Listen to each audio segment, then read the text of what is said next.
Hello everybody. Today we're going to talk about Starfield and space and spaceships and things like that.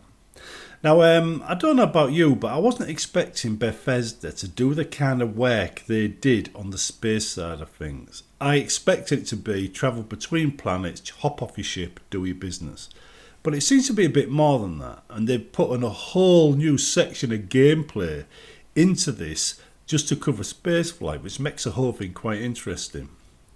Now, just to put things into perspective, if you play No Man's Sky or X, Frontiers or Elite or anything like that, usually you're travelling around space, exploring planets or sectors, and that's the game, that's the whole gameplay right there. But Bethesda, the way they've done it, you can still do that in Starfield, but that isn't the only gameplay. Once you get on a planet, there's a lot of other things.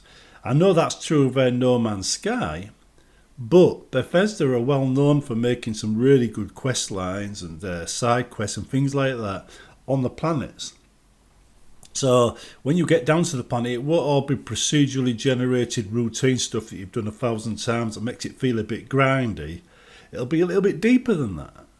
And this is what I actually found to be quite exciting, because you can now go from planet to planet to planet, land on it, and then experience Bethesda's quest lines, Bethesda's plot lines, the kind of thing Bethesda are famous for. But this time, you just drop on the planet, do them, leave the planet, go to the next one, do the next one. Now, once you get away from the core systems, and it stops being like, it starts becoming a bit, unlawful and piracy and things like that. It says you get all kinds of factions out there as well. And I dare say some of these will be joinable, some of them probably won't be. Might be linked to profile choices you've made, skill sets and things like that, because they've mentioned that. But it just goes to show that the further out you get, the harder it's going to be for you to A, get there, B, survive. So when you actually get out there, it gets a bit more exciting. And they said you need to have certain ship upgrades and skills to go further than just certain systems. So you need to upgrade your skills. You need to upgrade your ship in order to go deeper into space. And the deeper into space you get, the more deserted it becomes.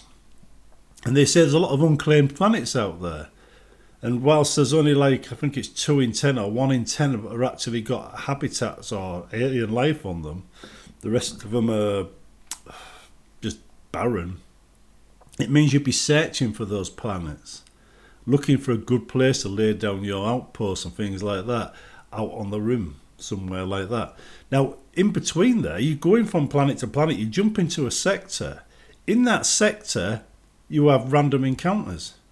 Now, I expect these random encounters to be a little bit like Radiant quests in Skyrim. What you do is you jump in there, and as you're jumping in, it spawns a quest. Maybe, like I keep saying, a battleship or something, a wreck or a pirate attack. So as you're going through it, you're getting, there's more and more risk involved, but more and more excitement. So you could, in theory, spend your whole game going from system to system, exploring, trying to find things. And remember, these things here will change next time you play on some of these planets. Because some planets might be designed permanently to be a certain way because they're core planets that the game needs. But the rest of them, they kind of generate procedurally. The planets are generated that way. So the stuff on the planets are generated that way. Of course, there's a slight difference, obviously, because the planets are put together in a mesh, so to speak. Anyway, so the point is, you go through the space in your ship exploring. You might not ever return to the core systems. You might not ever bother with anything other than just exploring. You'd be playing the first Bethesda game where you spend so little time on a planet that you pretty much become a creature of space. And I find that fascinating because Bethesda are known for their gameplay on planets. And now we're talking about gameplay in space away from planets.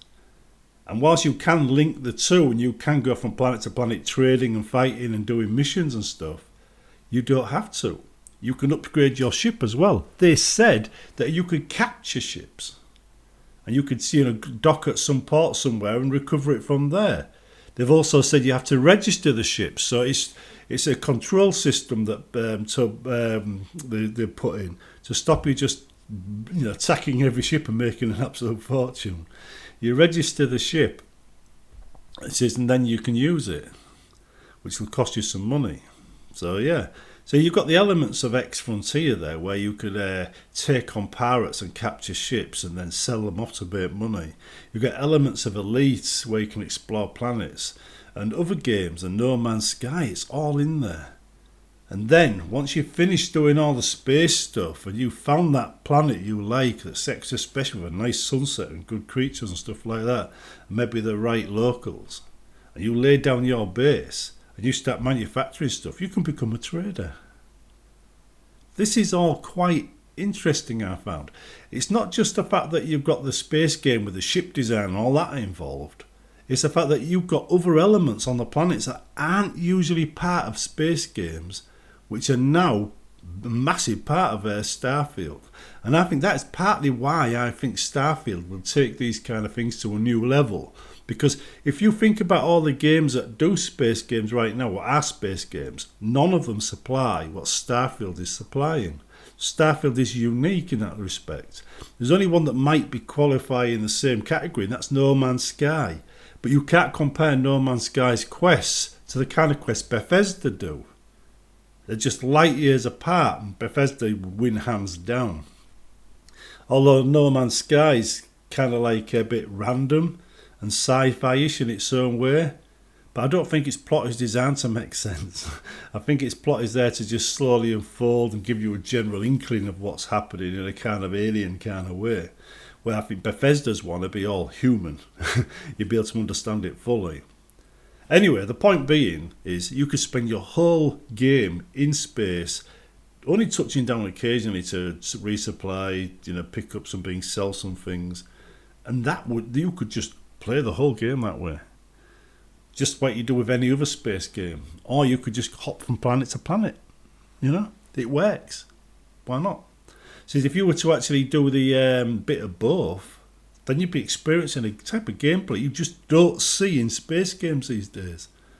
And I think that's going to be the standout point, or the takeaway point for Starfield. It's that combination that's going to make it good. Anyway, I'll see you in the next one.